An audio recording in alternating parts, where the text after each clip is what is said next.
Naga Sastra Sabu Inten, halaman 971 sampai 990. Di luar kemah itu terdapat beberapa orang penjaga yang sudah tertidur, sedang di kemah-kemah lain tidak ada penjaga-penjaga itu. Bahkan di gardu pimpinan ini pun tidak ada seorang penjaga pun. Jawab Carang Lampit. Lowo Ijo mengangguk-angguk.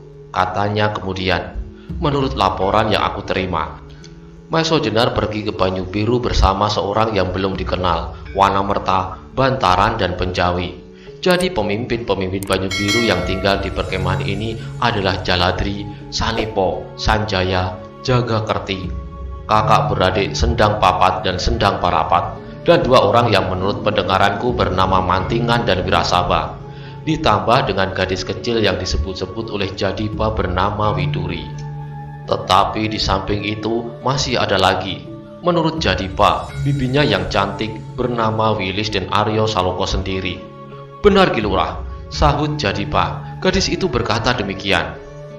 Kemudian Lowo Ijo meneruskan, kalau demikian pekerjaan kita adalah membunuh segenap pemimpin Banyu Biru itu, kecuali menangkap hidup Wilis, Widuri, dan yang terpenting Aryo Saloko.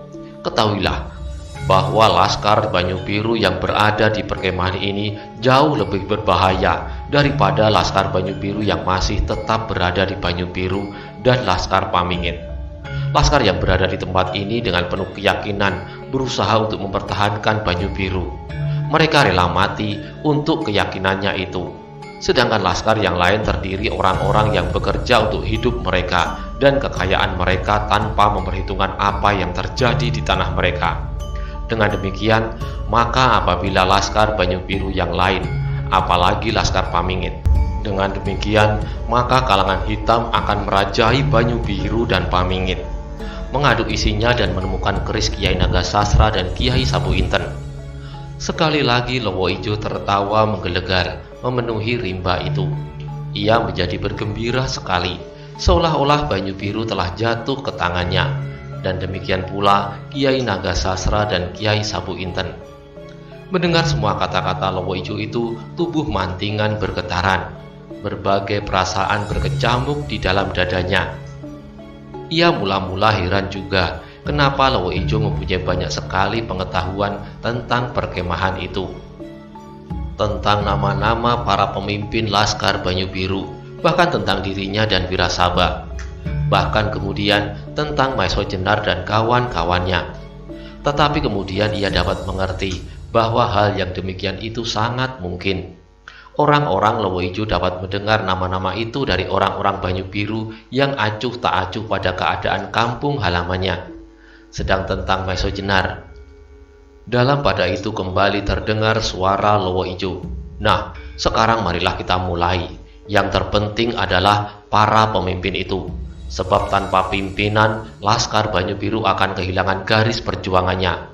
Manakah menurut pertimbanganmu yang pertama-tama kita masuki, Carang Lampit?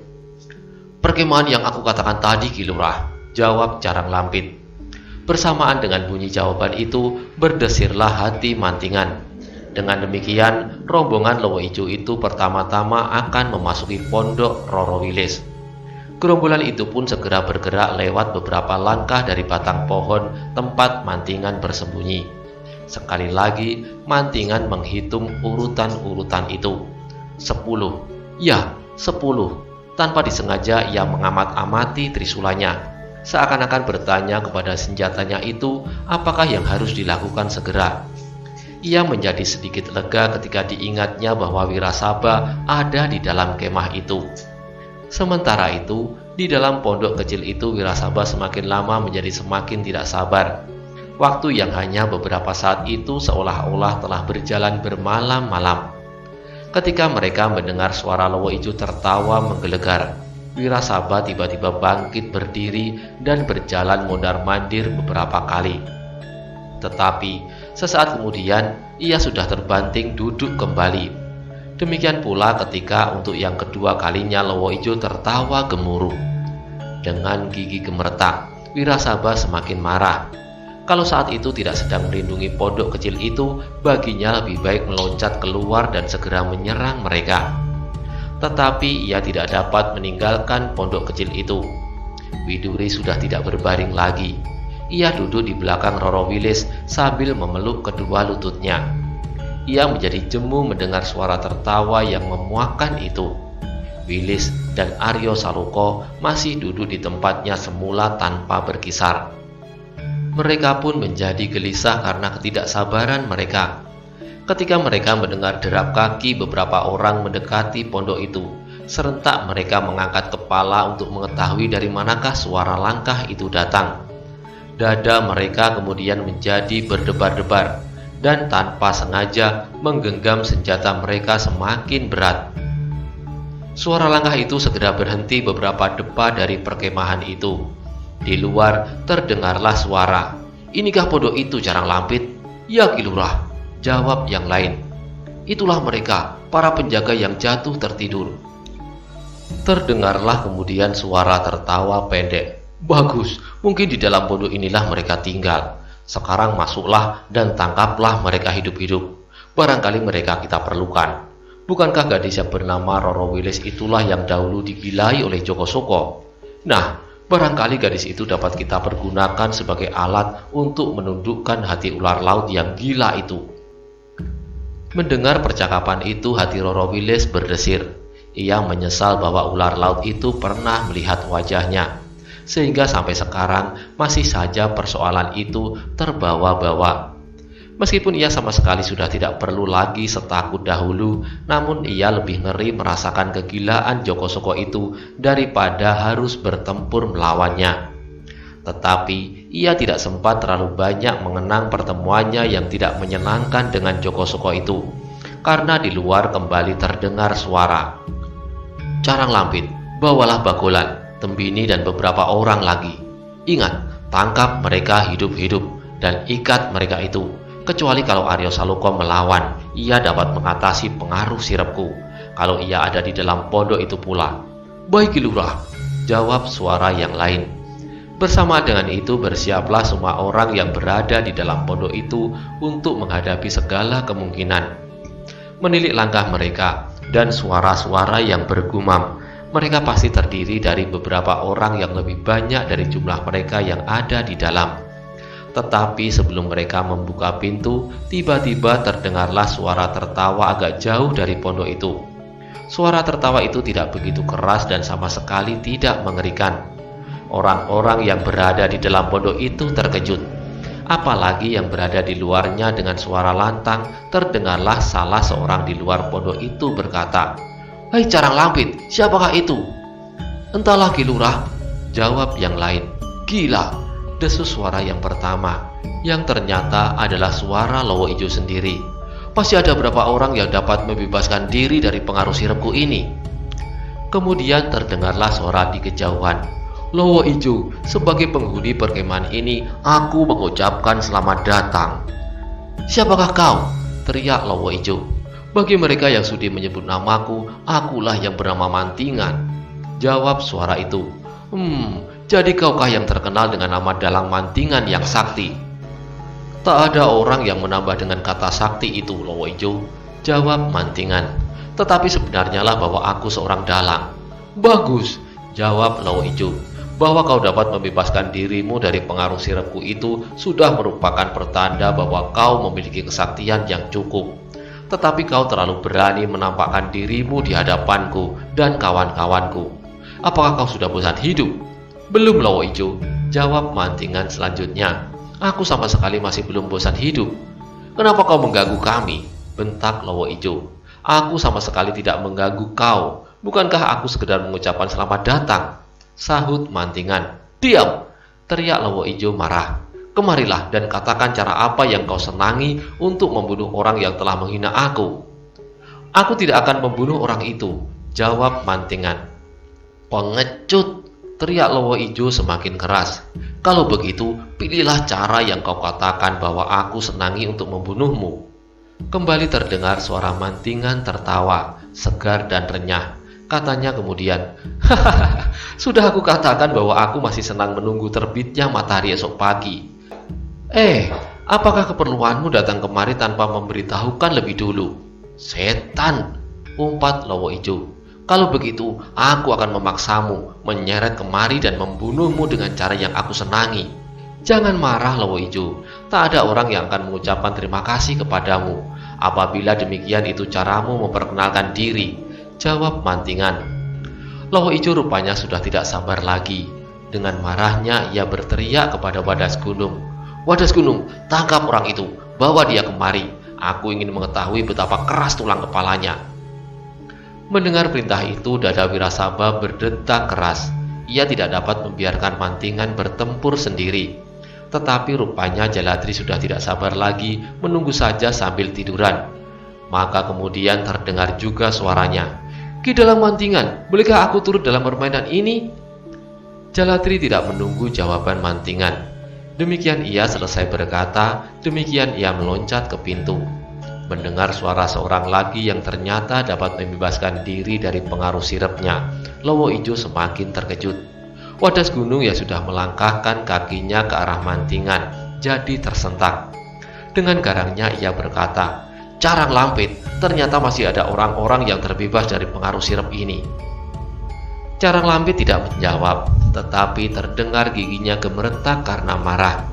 Bahkan kemudian ia meloncat maju dan seterusnya ia berlari ke arah Mantingan dengan senjatanya di tangan, yaitu carang ori di tangan kanan dan sebuah pisau belati panjang di tangan kiri. Tetapi sebelum ia mencapai Dalang Mantingan yang berdiri di bawah pohon, di mana ia mula-mula memanjatnya, Jaladri telah berdiri pula mencegatnya. Carang Lampit menjadi semakin marah.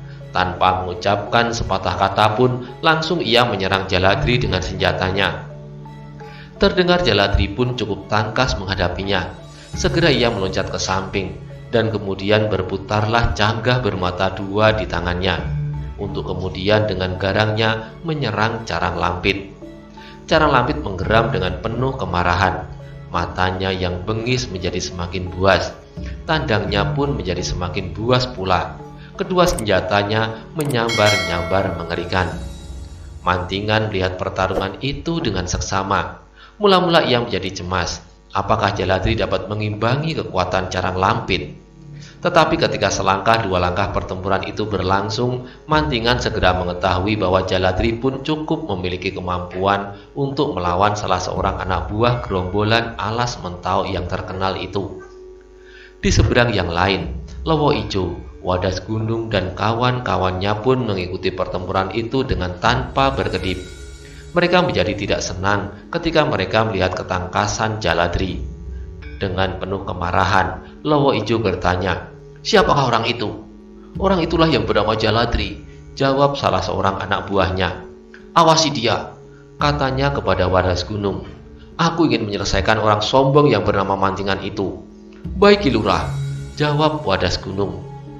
"Yang lain jangan menunggu seperti orang menonton adu jago. Masukilah perkemahan ini, tangkap Wilis dan Widuri hidup-hidup. Bunuh saja Aryo Saloka kalau ia berada di sana. Kalau tidak, cari sampai ketemu, supaya bukan kepalamu yang aku ceraikan dari tubuhmu," sambung Lowo Ijo dengan marahnya. "Baik, Ki Lurah," jawab anak buahnya pula.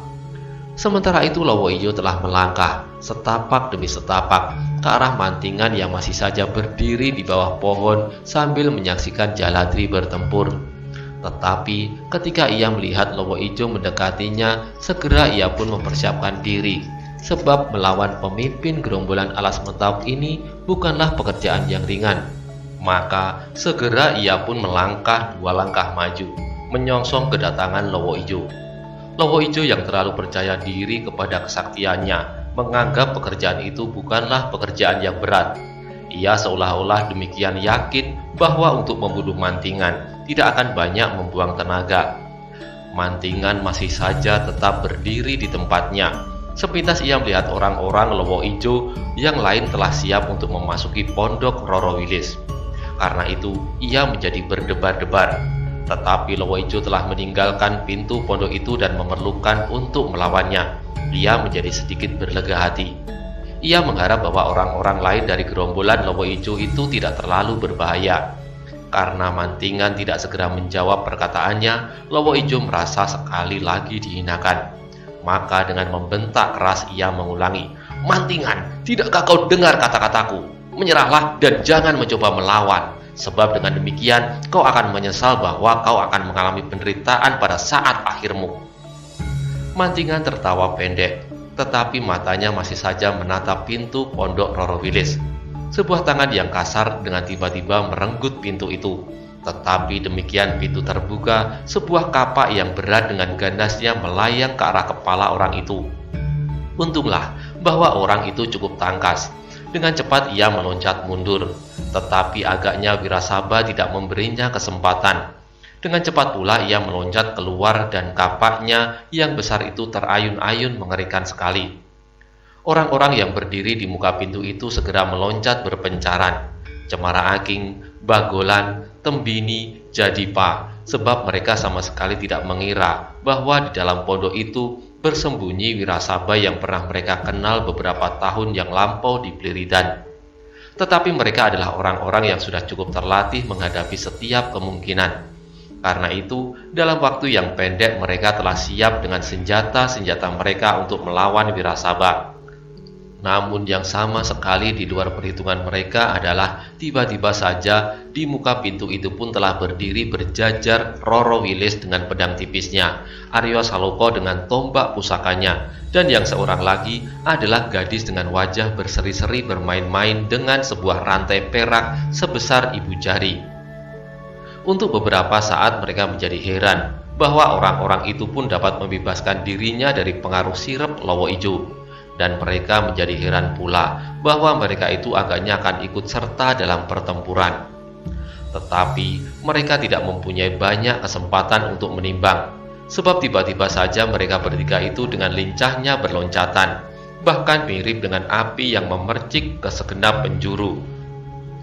Demikianlah, kemudian mau tidak mau, gerombolan Lowo Ijo itu dihadapkan pada suatu kenyataan bahwa Roro Wilis dan Endang Widuri pun bukanlah gadis yang hanya dapat menangis dan beriba-iba, tetapi mereka bahkan memiliki ketangkasan dan ketangguhan yang mengagumkan. Apalagi anak muda yang harus mereka bunuh dan bernama Aryo Saloko itu.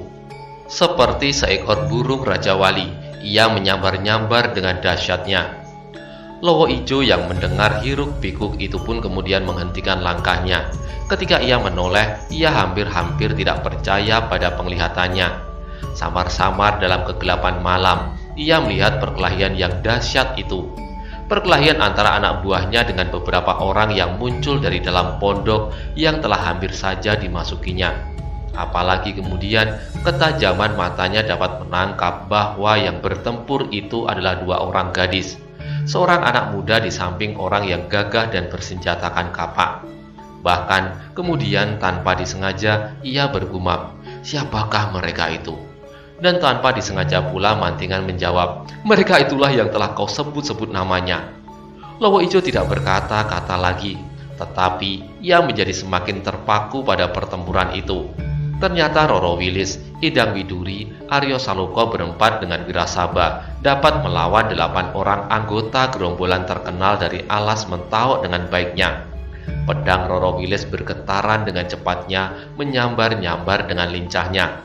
Sinarnya yang gemerlapan merupakan gumpalan-gumpalan sinar maut yang bergulung-gulung menyerang lawannya. Di samping itu masih ada lagi cahaya yang berkilat-kilat dari rantai perak Endang Widuri. Ia jarang-jarang sekali mempergunakan senjata itu, sebagaimana pesan ayahnya.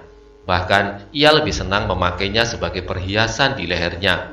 Kalau pada saat itu ia terpaksa mempergunakannya, maka sudah tentu bahwa ia menganggap pertempuran kali ini cukup berbahaya baginya. Rantai itu di tangan Endang Widuri yang kecil dapat mematuk-matuk dengan ganasnya, yang kadang-kadang dengan kecepatan luar biasa menyambar lawannya untuk kemudian membelitnya. Meskipun demikian, meskipun Endang Widuri sendiri telah dapat bertempur dengan lincahnya, namun sekali-kali Roro Wilis selalu berkisar mendekatinya. Bagaimanapun anak nakal itu kadang-kadang perlu diperingatkan bahwa pertempuran kali ini bukanlah permainan anak-anak. Di sebelah lain, Aryo Saloko dengan tangkasnya memainkan tombak pusakanya. Tombak itu berputar seperti baling-baling, namun kemudian meluncur seperti petir menyambar lawannya. Demikian membingungkan sehingga tak seorang pun berani mendekatinya. lawan-lawannya bertempur dalam jarak yang cukup dan mencoba menyerangnya dari arah yang berlawanan. Adapun Wirasaba yang mula-mula merasa berkewajiban melindungi kedua gadis beserta Aryo Saloka tidak kalah herannya dari Lowo Ijo. Ia sama sekali tidak menyangka bahwa Roro Wilis adalah seorang gadis yang perkasa, sedang Endang Widuri dengan kelincahannya merupakan seorang yang cukup berbahaya bagi lawan-lawannya, apalagi anak muda yang bernama Aryo Saloka itu. Bahkan akhirnya ia merasa bahwa ketiganya yang semula harus dilindungi itu memiliki ilmu yang lebih tinggi daripada dirinya sendiri. Di samping perasaan malu, Wirasaba kemudian merasa bersyukur, sebab ternyata lawan mereka adalah anggota gerombolan Lowo Ijo yang menggemparkan. Kalau kedua gadis dan Aryo Saloka benar-benar memerlukan perlindungannya, maka sudah pasti bahwa ia tidak akan mampu melakukan kewajibannya. Sebab ia sadar bahwa Jaladri telah terikat dalam perkelahian yang seimbang. Ki Dalang Mantingan masih harus membayangi Lowo Ijo. Karena itu ketika ia merasa bahwa pekerjaannya telah bertambah ringan, maka ia pun dapat bertempur dengan tenang. Lowo Ijo masih saja berdiri seperti patung. Dengan dada yang bergelora, ia mengikuti pertempuran itu. Ia menjadi marah sekali ketika ia melihat Wadas Gunung sama sekali tidak berdaya menghadapi Roro Wilis, sehingga Tembini masih harus membantunya. Jadipa yang terlanjur ketakutan berhadapan dengan Widuri mencoba mencari lawan lain. Bersama dengan dua orang lain, ia bertempur melawan Aryo Saloka. Ternyata Aryo Saloka memiliki ketangkasan luar biasa, sehingga dengan melawannya bertiga sama sekali tidak menyulitkan anak muda itu. Sedang Bagolan dengan kedua bola besinya bertempur melawan Endang Widuri. Mula-mula Bagolan agak merasa segan dan malu. Ia merasa bahwa gadis kecil itu sama sekali bukanlah pekerjaan yang sesuai dengan dirinya. Tetapi ketika sekali dua kali hampir saja kulit kepalanya terkelupas oleh sambaran rantai Widuri, barulah ia sadar bahwa gadis itu benar-benar luar biasa. Karena itu ia tidak dapat lagi menganggap bahwa ia hanya sekedar melayani saja. Akhirnya keringat dingin membasahi hampir seluruh permukaan tubuh Bagolan. Ketika ternyata perlahan-lahan namun pasti Endang Widuri berhasil menguasainya. Wirasaba sendiri masih harus melayani dua orang yang mengeroyoknya. Tetapi beberapa tahun yang lampau bersama dengan Maiso Jenar, ia pernah mengalami pengeroyokan anak buah Lowo Ijo itu. Bahkan hampir 20 orang. Apalagi sekarang kakinya telah benar-benar sembuh dan pulih kembali, sehingga untuk melawan kedua orang itu, Wirasaba tidak harus bekerja terlalu keras. Ketika Lowo Ijo tidak sabar lagi melihat pertempuran itu, dengan garangnya ia berteriak, "Hei Wadas Gunung, Tembini dan Bagolan, tidak malukah kamu? Lihatlah lawanmu itu baik-baik, ia tidak lebih dari seorang perempuan, apalagi gadis kecil yang banyak tingkah itu." Kemudian kepada Roro Wilis dan Widuri, Lowo Ijo berkata, "Jangan melawan, kalian tidak akan dibunuh." Terdengarlah Endang Widuri tertawa dengan suara kekanak-kanakan. Kemudian terdengarlah jawabnya, "Kalau kami tidak akan dibunuh, akan kalian apakan kami?" Pertanyaan itu sungguh tidak terduga. Meskipun Lowo Ijo sedang dipenuhi oleh kemarahan, namun ia berpikir juga untuk mencari jawabnya. "Kalian akan kami bawa ke rumah kami." Sekali lagi Endang Widuri tertawa, tetapi matanya tidak terlepas dari lawannya, bahkan masih saja berhasil mendesak maju. Mendengar jawaban Lowo Ijo, Widuri meneruskan, "Kami akan merepotkan kalian nanti, karena itu kami kira usulmu tidak dapat kami terima. Adapun pendapat kami, barangkali baik juga seandainya kalian tidak bermaksud membunuh kami. Sebaiknya kami saja yang membunuh kalian." Kata-kata Endang Widuri itu sama sekali juga tidak terduga. Tetapi kali ini Lowo Ijo menjadi bertambah marah. Selama ini agaknya ia merasa bahwa Wadas Gunung, Tembini, dan Bagolan masih berpegang pada perintahnya untuk menangkap hidup-hidup kedua gadis itu, sehingga mereka bertempur dengan sangat hati-hati supaya tidak melukai mereka. Karena kemarahan Lowo Ijo sudah memuncak, ia berteriak keras-keras, "Hei Wadas Gunung, Tembini, dan Bagolan, jangan ragu-ragu lagi. Terserahlah gadis-gadis itu menurut kehendak kalian. Apakah mereka akan kalian bunuh ataukah akan kalian hidupi untuk kepentingan kalian?" Mendengar kata-kata Lowo Ijo itu, Roro Wilis benar-benar tersinggung. Berbeda dengan Widuri yang menganggap setiap perkataan Lowo Ijo itu tidak lebih dari perkataan yang mengungkapkan kemarahannya. Tetapi bagi Roro Wilis yang telah meningkat dewasa, bahkan telah melampaui dunia keremajaan, sangat sakit hati atas anggapan seolah-olah dirinya tidak lebih dari barang taruhan. Karena itu tiba-tiba dadanya terguncang dahsyat. Dari matanya memancarlah perasaan sakit hati serta kemarahannya. Sejalan dengan itu pedangnya pun menjadi bertambah garang dan berputar-putar mengerikan. Dalam pada itu Wadas Gunung pun menjadi sangat malu mendengar teguran kakak seperguruannya. Sebagai seorang murid Pasingsingan, Wadas Gunung memiliki ilmu yang cukup tinggi. Tetapi karena perhatian Pasingsingan sebagian besar dicurahkan kepada Lowo Ijo, maka agak kuranglah waktunya untuk diberikan kepada murid mudanya itu. Meskipun demikian, karena pembawaan tubuhnya yang kokoh kuat, Wadas Gunung adalah orang yang cukup berbahaya. Karena itu kemudian terdengarlah ia menggeram keras, dan dengan sepenuh tenaga ia menyerang lawannya.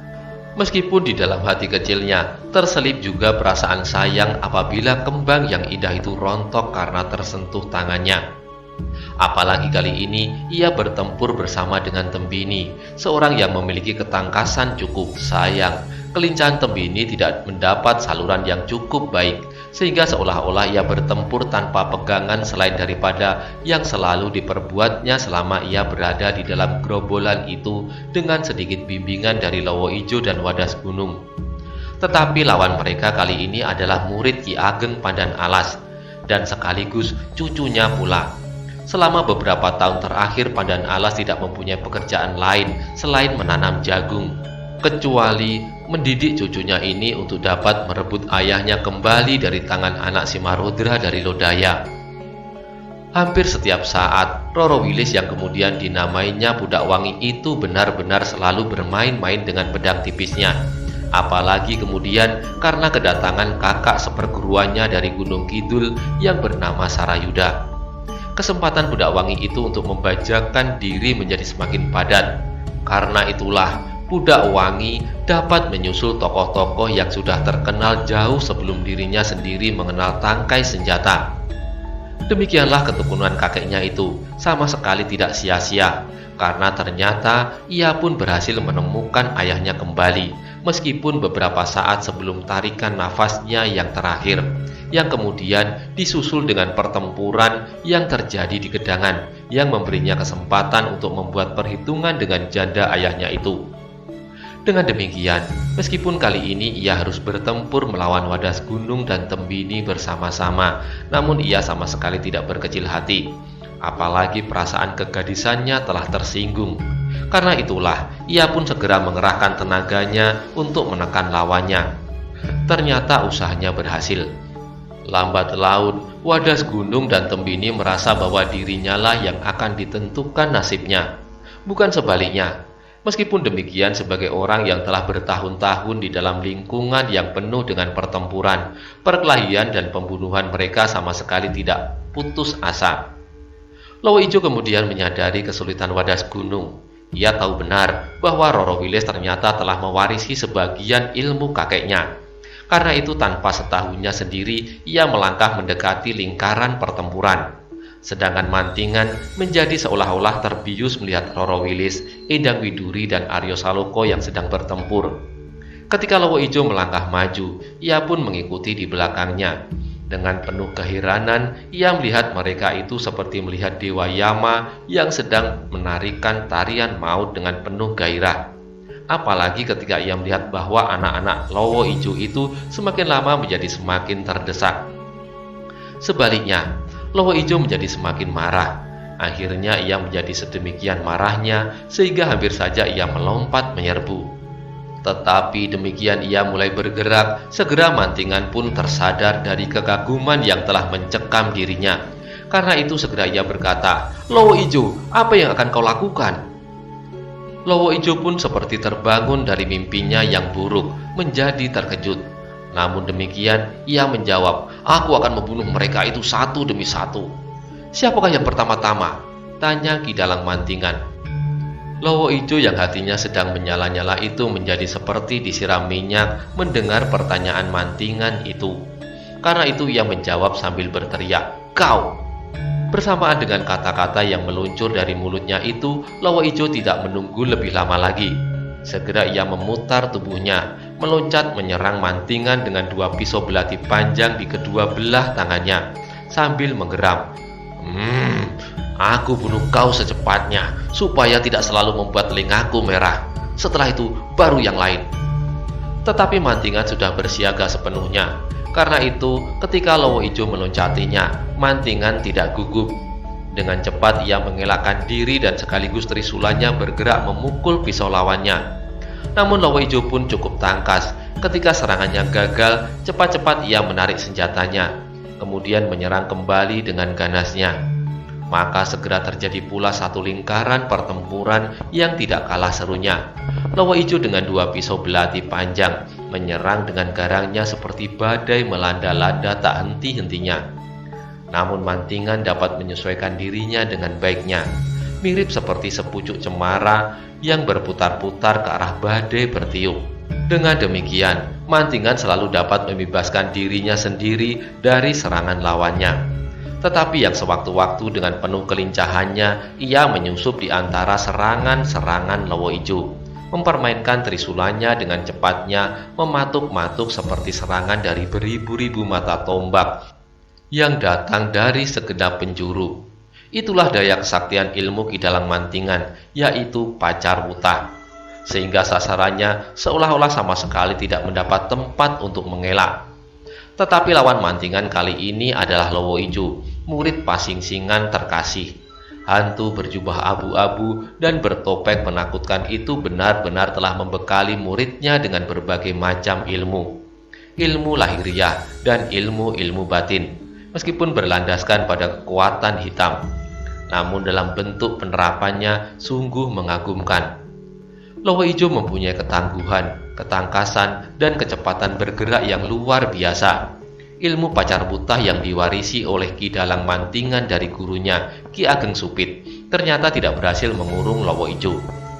Bahkan kemudian semakin lama terasalah bahwa ilmu warisan Pasingsingan lebih ganas daripada ilmu yang diwarisi oleh Mantingan dari gurunya. Oleh karena itu Mantingan harus berjuang sekuat tenaga.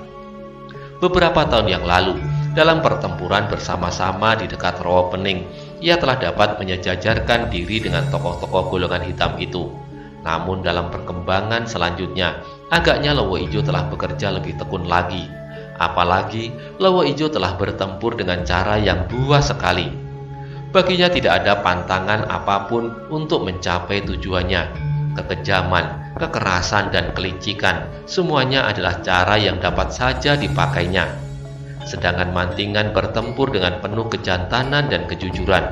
Meskipun sekali dua kali ia mengalami tekanan-tekanan yang kasar dan gila, namun tak terpikir olehnya untuk ikut serta melayani Lowo Ijo dengan cara-cara yang kasar dan curang. Dalam pada itu, semakin lama semakin jelas bahwa Mantingan tidak berhasil menempatkan dirinya pada keadaan yang menguntungkan. Beberapa kali ia terdesak mundur. Untunglah bahwa ia pun memiliki pengalaman yang luar biasa.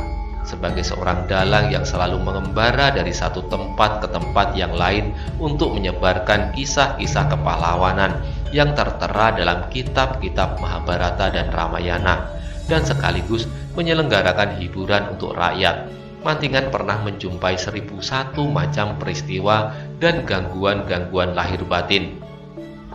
Berdasarkan pada segenap pengalaman itulah, Mantingan menempa dirinya di perguruan Wonokerto. Namun kali ini, ia tidak dapat mengingkari kenyataan bahwa ilmu Lowo Ijo berada segaris di atasnya. Karena itu, ia harus berjuang dengan penuh kebulatan tekad. Kalau saja otaknya tidak ikut serta bertempur saat itu, mungkin ia sudah tergilas hancur. Tetapi karena kecerdasannya, ia dapat mempergunakan setiap saat dan keadaan untuk membantu dirinya. Meskipun demikian, hati Mantingan mengeluh juga. Luar biasa Lowo Ijo ini, pikirnya. Tetapi aku harus bertahan sedikit-dikitnya untuk waktu yang sama dengan waktu yang diperlukan oleh Wadas Gunung dan Carang Lampit. Sekali-kali Mantingan sempat melirik ke arah lingkaran pertempuran Roro Wilis. Melihat hasil itu, ia menjadi berbesar hati. Seandainya ia harus binasa melawan Lowo Ijo, namun Roro Wilis harus sudah berhasil menyelesaikan pertempurannya. Dengan demikian, ia mengharap gadis itu dapat membebaskan dirinya dari serangan bersama yang dibarengi oleh kekuatan Lowo Ijo yang dahsyat. Untuk melawan Lowo Ijo sendiri, Mantingan masih belum dapat menilai apakah Roro Wilis akan mampu. Tetapi, ia masih mempunyai harapan lain, sebab Wirasaba pun dapat mendesak musuhnya. Dalam kesibukannya berpikir, Mantingan sempat merasakan kegelian juga melihat Endang Widuri. Kalau saja ia tidak sibuk mempermainkan trisulanya, mau ia menggaruk-garuk kepalanya. Gadis itu bertempur sama sekali seenaknya saja. Meskipun ia berhadapan dengan Bagolan, seorang yang bertubuh pendek, gemuk seperti babi hutan dengan 2 bola besi bertangkai di kedua tangannya. Tetapi Mantingan tidak mempunyai waktu banyak karena terus-menerus terdesak dan harus bertahan. Akhirnya, kesempatan untuk menyerang menjadi semakin tipis. Bahkan kemudian trisulanya benar-benar harus diputar seperti baling-baling untuk melindungi seluruh bagian tubuhnya dari patukan pisau-pisau belati panjang Lowo Ijo. Lowo Ijo yang ganas itu hampir tak sabar pula. Ia ingin melumpuhkan lawannya segera. Ia menjadi marah dan mengumpat tak habis-habisnya melihat kenyataan bahwa Mantingan sedemikian mahirnya mempermainkan trisulanya, sehingga selubang jarum pun tak berhasil ditemukan untuk menyusupkan pisau belatinya. Meskipun ia sadar bahwa Mantingan kini tinggal mampu mempertahankan diri. Demikianlah, Mantingan bertahan mati-matian untuk memperpanjang waktu. Kalau ia kemudian binasa, ia mengharap Roro Wilis bersama-sama dengan Wirasaba dapat mengganti kedudukannya. Di bagian lain, Widuri bertempur seperti seekor kijang, meloncat dengan lincahnya kian kemari. Kadang-kadang ia berlari-lari berputar-putar seolah-olah sudah tidak berani lagi menghadapi lawannya. Namun kemudian ketika Bagolan mengejarnya dengan dada terkembang, tiba-tiba ia berhenti. Widuri menyerang dengan dahsyatnya. Rantai peraknya berputar-putar seperti lesus yang seolah-olah menghisap Bagolan untuk masuk ke dalam pusaran anginnya. Dalam keadaan demikian, maka seluruh bagian tubuh Bagolan dialiri keringat dingin. Mati-matian, ia harus menyelamatkan dirinya dari hisapan itu. Gumpalan bayangan rantai Widuri yang gemerlapan itu membuatnya pening. Segera Bagolan mengumpulkan tenaga lahir batin sambil menggerutu tak habis-habisnya. Untunglah bahwa ia memiliki tenaga raksasa melampaui tenaga Widuri. Sadar akan kelebihannya, maka sekali-kali ia tidak menghindari serangan-serangan lawan kecilnya. Dengan sepenuh tenaga, ia mencoba untuk melawan setiap serangan dengan serangan. Widuri pun sadar akan keadaan ini. Untunglah bahwa ia bersenjata rantai yang lemas, yang tidak menggoncangkan tangannya dalam benturan-benturan yang terjadi. Namun, ia selalu menjaga bahwa ia harus menghindarkan rantainya untuk tidak melilit senjata Bagolan, kecuali dalam kecepatan yang tinggi menurut perhitungan yang tepat. Dan memang, ia sedang menunggu kesempatan itu. Kalau mungkin ia akan merampas bola-bola besi lawannya. Tetapi Bagolan bukan anak-anak seperti dirinya yang sedang pada permainan aneh-aneh. Bagolan adalah salah seorang dari gerombolan Lowo Ijo yang menilai jiwa seseorang tidak lebih dari jiwa seekor katak. Dengan uang beberapa keping, ia sudah bersedia memotong leher seseorang. Karena itu kali ini pun tidak ada soal lain dalam benaknya kecuali melumatkan gadis kecil yang banyak tingkah ini. Meskipun kadang timbul pula ingatan Bagolan bahwa seorang kawannya memerlukan lawannya itu. Namun seandainya ia berhasil menangkap hidup pun, ia pasti akan membuat perhitungan dengan Jadipa. Gadis kecil harus ditukar sedikitnya dengan sebuah timang bermata berlian 3 rantai seperti yang dirampoknya di daerah Mangir beberapa bulan yang lalu. Tetapi ketika Widuri itu bertempur semakin cepat, ingatannya tentang timang bermata berlian 3 rangkai itu pun kabur. Yang ada kemudian adalah ingatan tentang kepalanya sendiri yang setiap saat terancam akan terlepas dari lehernya. Wirasaba pun ternyata melihat kesulitan Mantingan, tetapi ia tidak dapat berbuat sesuatu. Ia tidak dapat meninggalkan lawannya yang pasti akan menyulitkan kawan-kawannya yang lain. Meskipun ia telah berusaha secepat-cepatnya menyelesaikan pertempuran, tetapi kedua lawannya yang bernama Cemara Aking dan Ketapang itu dapat memberikan perlawanan dengan gigih. Ternyata kedua orang itu pun sekedar dapat memberikan perlawanan dan mengikat Wirasaba dalam suatu pertempuran. Sebab mereka berdua pun yakin bahwa mereka tidak akan dapat mengalahkan Wirasaba. Demikianlah, ketika malam bertambah malam, pertempuran itu pun menjadi semakin sengit. Ketika tubuh mereka telah dibasahi peluh yang mengalir dari setiap lubang kulit, tandang mereka pun menjadi semakin keras. Masing-masing kemudian bermaksud untuk segera mengakhiri pertempuran dan membinasakan lawan-lawan mereka. Demikian juga Lowo Ijo yang semakin keras menekan Kidalang Mantingan ke dalam keadaan yang semakin berbahaya. Mantingan pun kemudian harus bekerja lebih keras lagi untuk mempertahankan dirinya. Tetapi perasaannya kini benar-benar telah bulat, bahwa ia harus menegakkan kesetiakawanannya terhadap Maiso Jenar, Aryo Saloka, dan anak-anak Banyu Biru, apapun yang akan terjadi atas dirinya. Karena itu, ia sama sekali tidak gelisah, bingung dan berkecil hati ketika tekanan-tekanan Lowo Ijo menjadi semakin sengit. Namun justru karena itulah, maka ia tetap tenang dan menguasai dirinya sehingga ia tidak kehilangan akal. Dengan demikian, maka setidak-tidaknya ia akan dapat memperpanjang waktu perlawanannya. Sebab dalam keadaan-keadaan yang sangat sulit sekalipun, otaknya masih cukup cerah untuk mencari jalan keluar dari bahaya itu. Lowo Ijo lah yang justru menjadi gelisah dan marah. Ia ingin segera membunuh lawannya. Namun sampai beberapa lama usahanya selalu tidak berhasil. Karena itu, dibakar oleh kemarahannya yang memuncak, tiba-tiba ia berteriak nyaring. Kedua pisaunya disilangkan di atas kepalanya, sedang dari matanya seolah-olah memancar api yang menyala-nyala. Mantingan terkejut melihat sikap itu. Ia masih belum tahu apa maksud dari gerakan-gerakan yang aneh itu. Namun ia yakin bahwa Lowo Ijo sedang membuka ilmunya yang diandalkan. Dengan demikian, Mantingan semakin menyiagakan diri. Ia masih melihat Roro Wilis dan Wirasaba melayani lawannya. Karena itu, bagaimanapun ia harus berusaha untuk menyelamatkan mereka itu sampai mereka berhasil membunuh lawan-lawan mereka, supaya mereka tidak ditelan oleh Lowo Ijo. Ketika Lowo Ijo sudah siap untuk meloncat dan menyerangnya kembali, Mantingan membelai trisulanya sekali lagi, seolah-olah untuk yang terakhir kalinya. Ilmu pacar wutahnya sudah dikerahkan sejak lama sebelum Lowo Ijo mempergunakan ilmu terakhirnya. Meskipun demikian, ia tidak dapat mendesaknya. Apalagi sekarang, pada saat Lowo Ijo sudah sampai pada puncak keganasannya. Waktu yang diperlukan Lowo Ijo untuk memusatkan tenaganya tidak lama. Beberapa kejap kemudian, ia sudah meloncat kembali dan menyerang Mantingan dengan dahsyatnya. Mantingan pun dengan mati-matian menggerakkan trisulanya dalam puncak ilmu pacar wutah.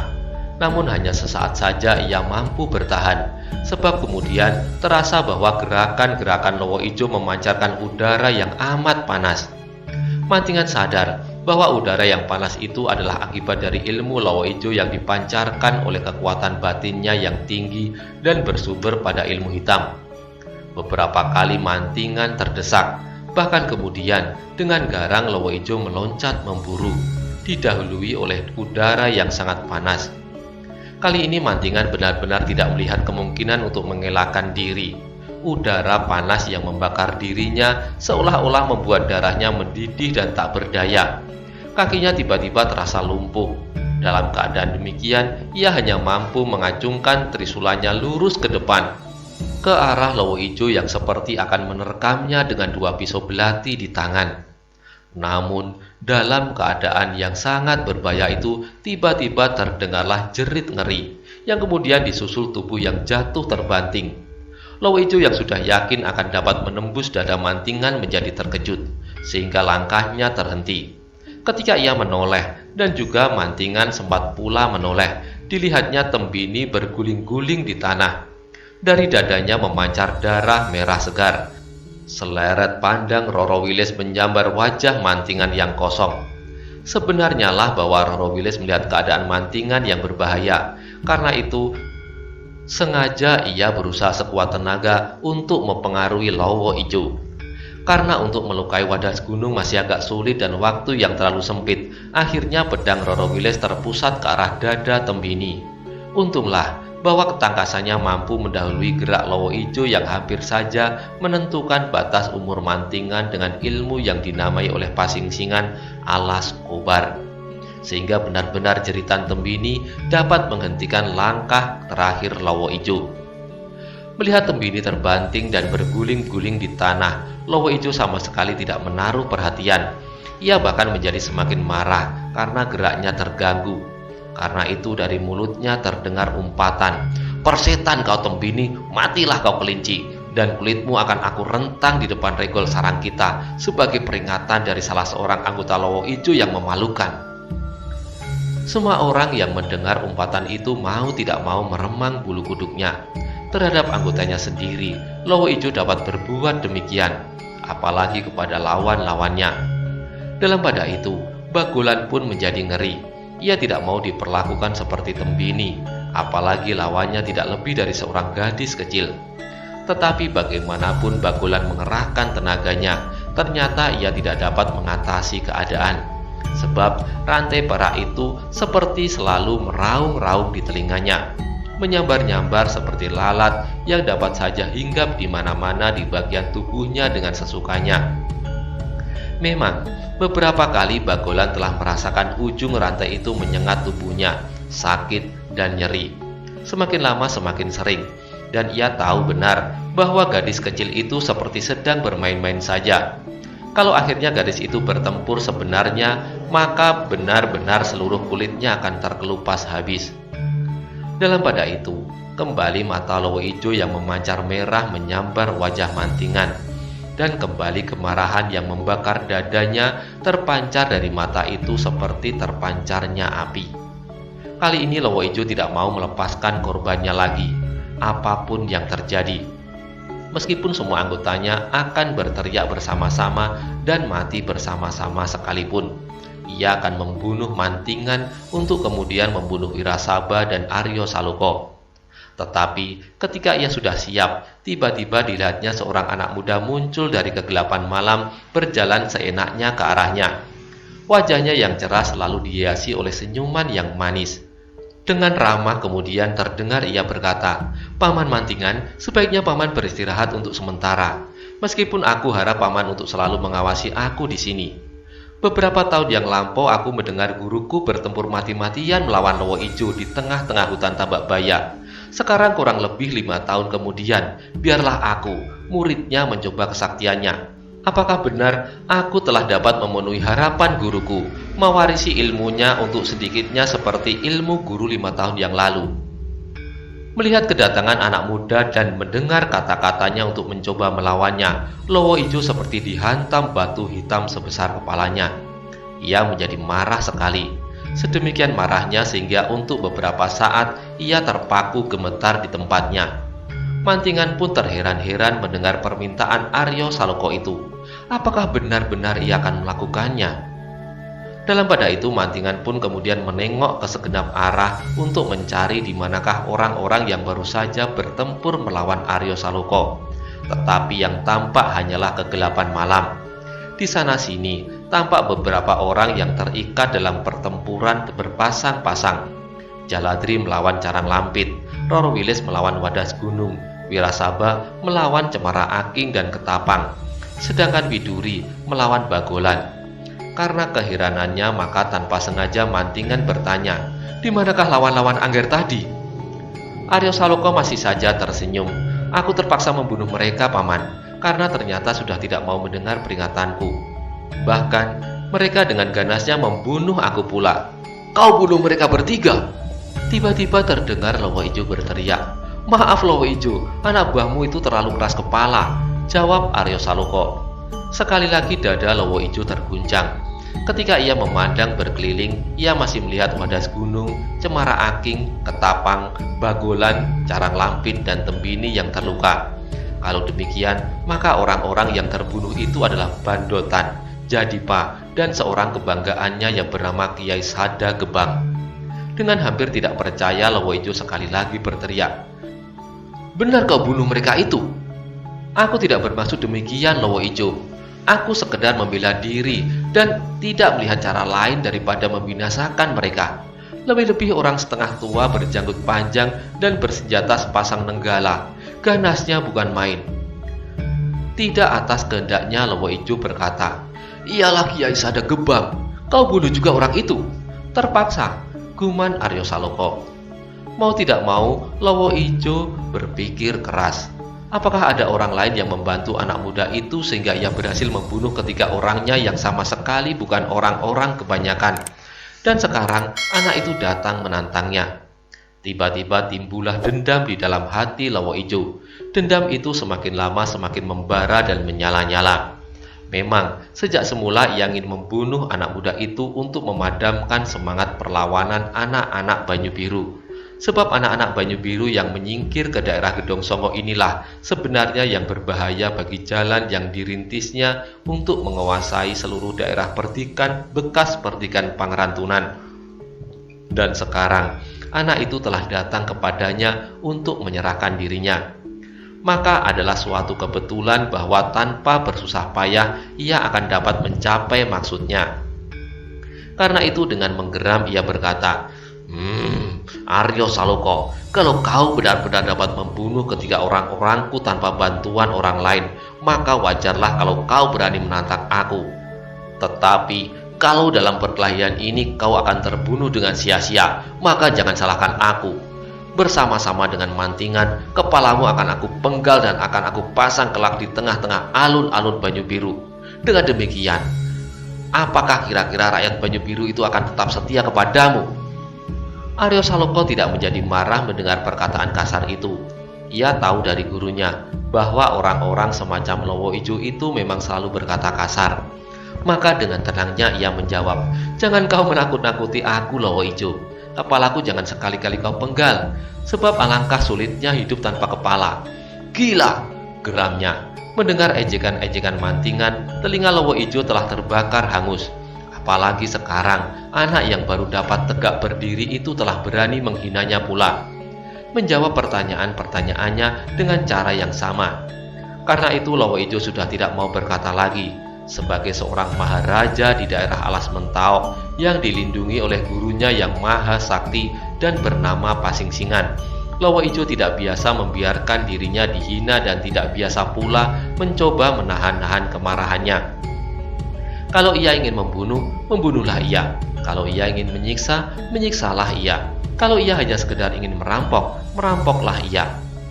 Demikianlah kali ini, timbullah keinginannya untuk membunuh dengan cara yang paling mengerikan.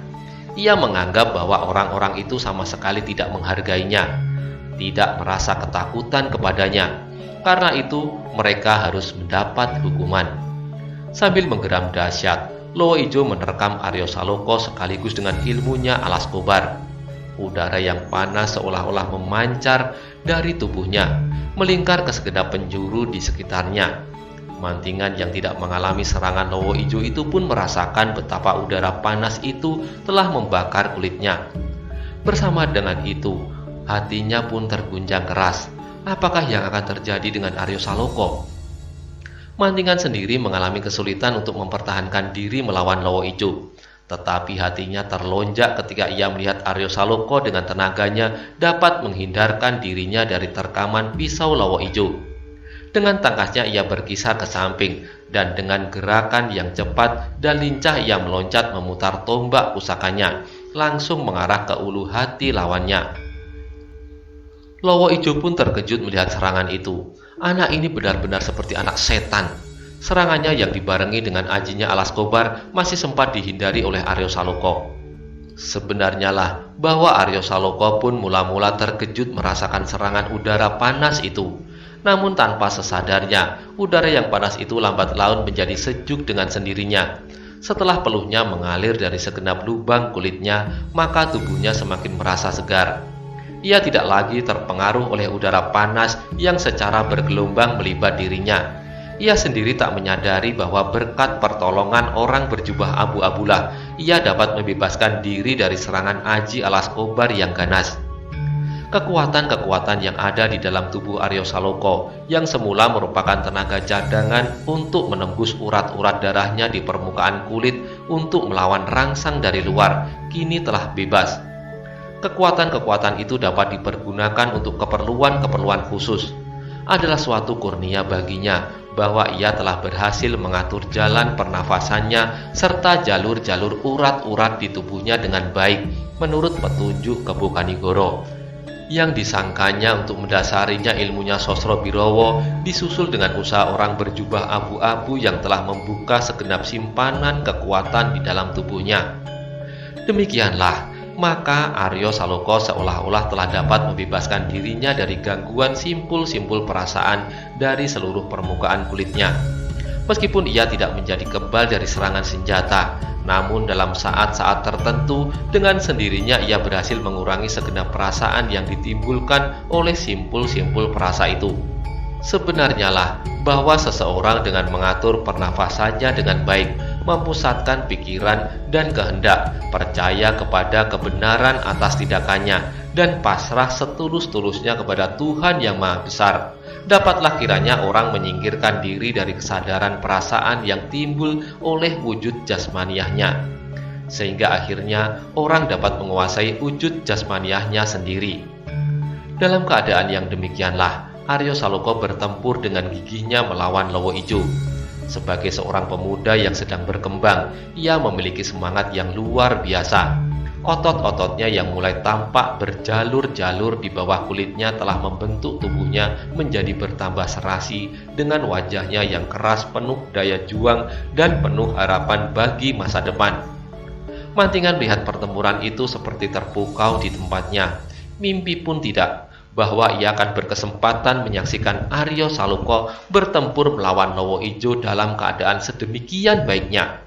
Ia sama sekali tidak menyangka bahwa Aryo Saloka telah berhasil menempa dirinya menjadi seorang anak muda perkasa.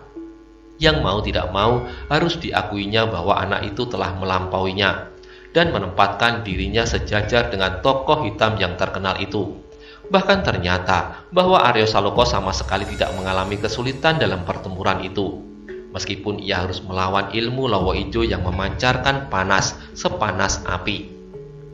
Mantingan tersadar ketika beberapa kali udara panas melanda dirinya. Karena itu segera ia melangkah surut menjauhi titik pertempuran itu dengan pertanyaan di dalam dirinya. Apakah sebabnya maka Aryo Saloka seolah-olah sama sekali tidak merasakan sentuhan-sentuhan udara panas itu? Meskipun demikian, Mantingan belum berani meninggalkan Aryo Saloka bertempur di luar pengawasannya. Kalau terjadi sesuatu atas anak itu, maka Mantinganlah yang bertanggung jawab sepenuhnya. Sedangkan untuk ikut serta di dalam pertempuran itu, Mantingan tidak sampai hati. Ia tidak melihat keharusan untuk bertempur berpasangan melawan Lowo Ijo. Meskipun ia yakin bahwa seandainya ia ikut serta maka pasti ia berdua dengan Aryo Saloka akan segera dapat memenangkan pertempuran itu. Meskipun barangkali tubuhnya akan hangus oleh pancaran panas dari tubuh Lowo Ijo. Karena itu, Mantingan hanya dapat melihat saja pertempuran itu dengan penuh minat. Meskipun trisulannya tetap tergenggam erat di tangan, ia kemudian menjadi bangga ketika melihat Aryo Saloka bertempur dengan gagahnya, menyambar-nyambar seperti burung Raja Wali raksasa. Tetapi Lowo Ijo pun lincah. Ia benar-benar dapat bergerak seperti kelelawar di dalam gelap. Matanya menjadi bercahaya seperti mata serigala. Dengan menggeram dahsyat sekali ia bertempur semakin ganas. Namun demikian di dalam hatinya terseliplah pertanyaan yang membelit-belit dirinya. Seperti juga Mantingan, Lowo Ijo menjadi heran kenapa anak muda itu dapat membebaskan dirinya dari pengaruh ilmu alas kobar. Ketika Lowo Ijo tidak dapat menemukan jawab atas pertanyaan itu, justru ia menjadi semakin marah. Geraknya menjadi semakin ganas. Mirip seperti serigala kelaparan, ia merangsang lawannya dengan rakusnya. Kedua pisau belatinya berkilat-kilat menyambar-nyambar seperti sepasang halilintar yang dipakai dewa pencabut nyawa seperti dalam cerita pewayangan. Tetapi Aryo Saloka pun tangguh bukan kepalang. Tombaknya dapat melindungi tubuhnya rapat sekali. Sedang gumpalan bayangan tombaknya itu bergulung-gulung seperti awan gelap yang siap menelan apa saja yang menghalangi dirinya. Demikianlah pertempuran itu berlangsung dengan dahsyatnya. Lowo Ijo, murid terkasih hantu bertopeng melawan Aryo Saloka. Dalam dunia pengembaraannya, Lowo Ijo telah banyak memiliki pengalaman yang dahsyat dan mengerikan. Telah beberapa puluh orang yang cukup terkenal dilawan dan dibunuhnya. Telah beberapa daerah perdikan yang didatanginya dan bertekuk lutut menyerahkan segala harta kekayaannya. Tetap beberapa kali ia berhasil meloloskan diri dari jaring-jaring yang dipasang oleh para pejabat keamanan dari kerajaan Demak. Namun ia masih tetap pada pekerjaannya, merampok, membunuh, dan yang terakhir terbesitlah kemauan Lowo Ijo untuk menundukkan perdikan Banyu Biru. Apalagi ketika tersiar berita untuk kedua kalinya bahwa Kiai Naga Sasra dan Kiai Sabu Inten tersimpan di daerah itu.